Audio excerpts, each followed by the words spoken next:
मैं हूँ अवनीश धमदर्शी और इस समय हम बिलरियागंज में मौजूद हैं। हमारे साथ बिलरियागंज के ये जाने माने कांग्रेस के नेता हैं और इस समय बिलरियागंज जो नगर पालिका हुआ है, नगर पंचायत था, इसके बाद नगर पालिका हुआ है और चुनाव जल्द ही आपके बीच होने वाला है।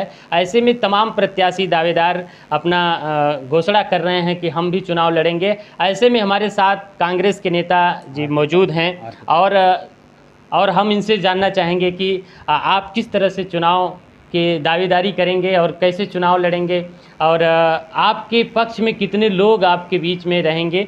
तो तमाम हम इन बातों पे हम चर्चा करेंगे। सबसे पहले हमारे एसडी इंडिया न्यूज़ चैनल में आपका बहुत बहुत स्वागत है। नमस्कार, मैं आर के पासवान उत्तर प्रदेश आईएनसी से आजमगढ़ का रहने वाला हूं और बिलरियागंज मेरी धरती है और मैं हमेशा समाज की सेवा किया हूं और सेवा करता रहता हूं।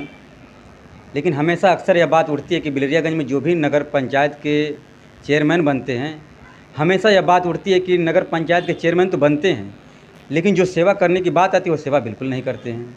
जैसे रोड की सफाई हो गया, तमाम कचरा हो गया, इधर उधर फेंका जा रहता है, न साफ़ सफाई अच्छे से, न दवा का छिड़काव, न कोई XYZ में कोई ऐसा मैं काम नहीं देखता हूँ कि जो समाज के हित के लिए अच्छा हो। तो नगर पंचायत से अब नगर पालिका हो गया है, ऐसे में 66 ग्राम सभा और भी जोड़ दी गई हैं, बहुत बड़ा हो गया है। ऐसे में चुनाव लड़ना भी एक बड़ी बात है।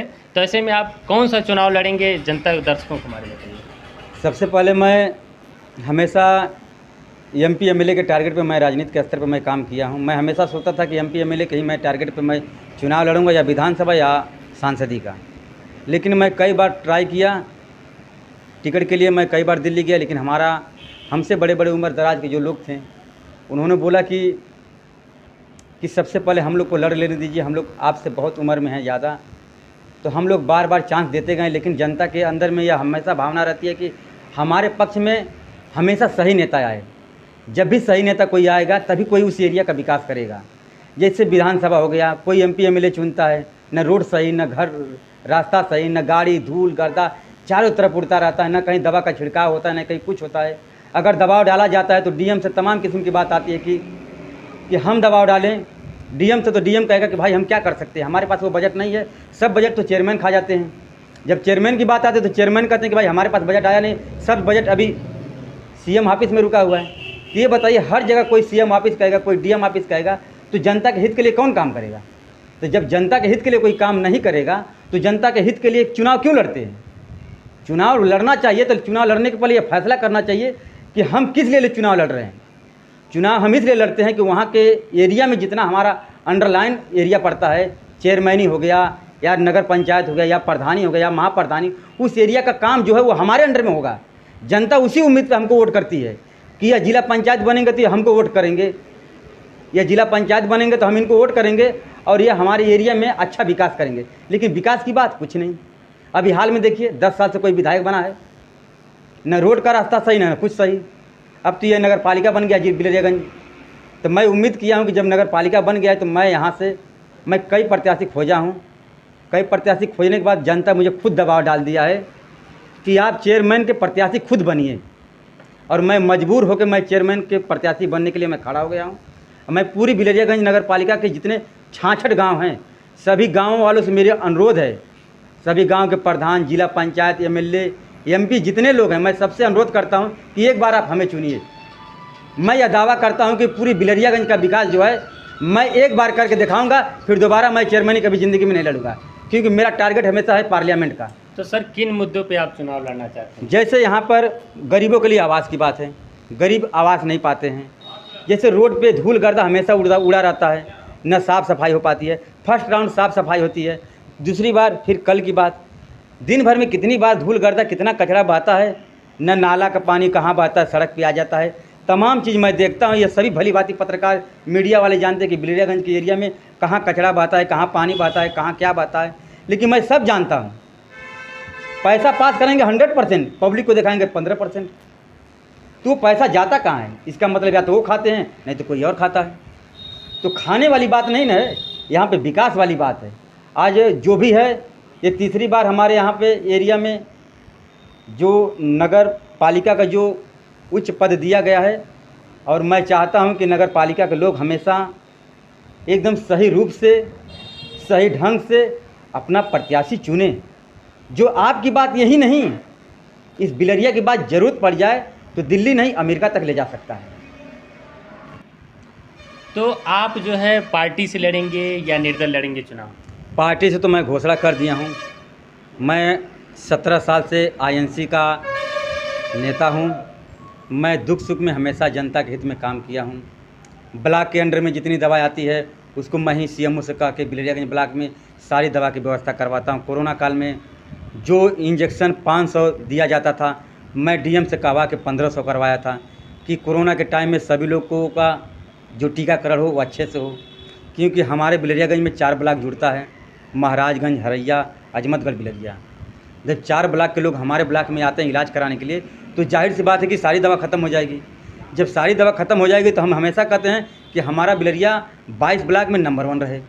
और जब नंबर 1 रहेगा तो हम लोग भी अगर आगे बढ़ते हैं, जैसे एमपी एमएलए बने या चेयरमैन बने या नगर पालिका बनते हैं, बड़ा पद पे हम लोग जाएंगे तो हम लोग खुद चाहेंगे कि 2, 4, 10 करोड़ रुपया हम लोग खुद अपने ब्लॉक पे लगाएंगे। नेताजी, एक बड़ी बात मैं कहना जा रहा हूँ कि जब चुनाव आता है तो बड़ी बड़ी बातें होती हैं कि विकास हम करेंगे, तो क्या ऐसे ही आप भी विकास करेंगे कि आपको अगर नगर पंचायत के ये नगर पालिका के लोग आपको भी अगर चुन दिए तो फिर आप भी वैसे ही विकास करेंगे? बिलरिया के अलग करेंगे? बिलरिया की धरती के लोग सारे लोग जानते हैं कि मैं मधनापार दोरजी का रहने वाला हूं, और बिलरियागंज में सुबह से लेकर शाम तक उठना बैठना मेरा यहीं से टारगेटिंग चारों ओर रहता है। कभी फैजाबाद, कभी बनारस, कभी गोरखपुर, कभी बड़हलगंज, कभी मऊ, कभी गाजीपुर, मैं हमेशा आता जाता हूं। लेकिन मैं कभी नहीं सोचता था कि एक दिन यह जनता मुझे दबाव डाल देगी कि अब आप खुद नगर पालिका का चुनाव लड़िए। क्योंकि सभी जनता जानती है कि बिलरियागंज का विकास अभी तक कोई कर नहीं पाया। क्योंकि मैं यहाँ तक मैं पता किया हूँ कि 374 सफाई कर्मी की जगह और भी खाली है, जो अभी तक कोई इसकी नियुक्ति नहीं किया है। न यहाँ की नियुक्ति के लिए सरकार के यहाँ प्रस्ताव डाला है कि यहाँ पे क्या क्या है। हम ये कह रहे हैं कि अविनाश जी कि हम नहीं कर पाते हैं तो यहाँ पे मुख्यमंत्री को बुलाइए ना, यहाँ पे प्रधानमंत्री को बुलाइए। बिलरियागंज भारत से तो बाहर नहीं ना है, बिलरियागंज तो भारत के अंदर ही है। तो यहाँ पे आप किसी को बुला के आप पूछ सकते हैं कि हमारे यहाँ हमने कितना बजट दिया। ये लोग खुद डरते हैं कि हम क्या कहें, हम किसको बुलाएं। हम डीएम को बुलाएंगे तो डीएम पूछ लेगा कि हमने तो 17 करोड़ रुपया दिया था तो ये 3 करोड़ का काम क्यों हुआ है। तो जब 17 करोड़ जब दिया है डीएम या सरकार दिया है तो 3 करोड़ का काम तो जाहिर सी बात है कि डीएम देखेगा नहीं। तो जब डीएम देखेगा नहीं तो ये लोग जानते हैं कि हमने 14 करोड़ खा गया है। बस यही बात है कि हर लोग जो विकास करेंगे, विकास करने वाला आदमी को कहने की ज़रूरत नहीं है। मैं हमेशा कहता हूँ कि अगर जनता मुझे चुनती है यहाँ से, मैं दावा करता हूँ कि मैं ज़िंदगी में पूरा 199 नगर पालिका उत्तर प्रदेश में है, नंबर 1 पर मैं बिलरिया को रखूँगा।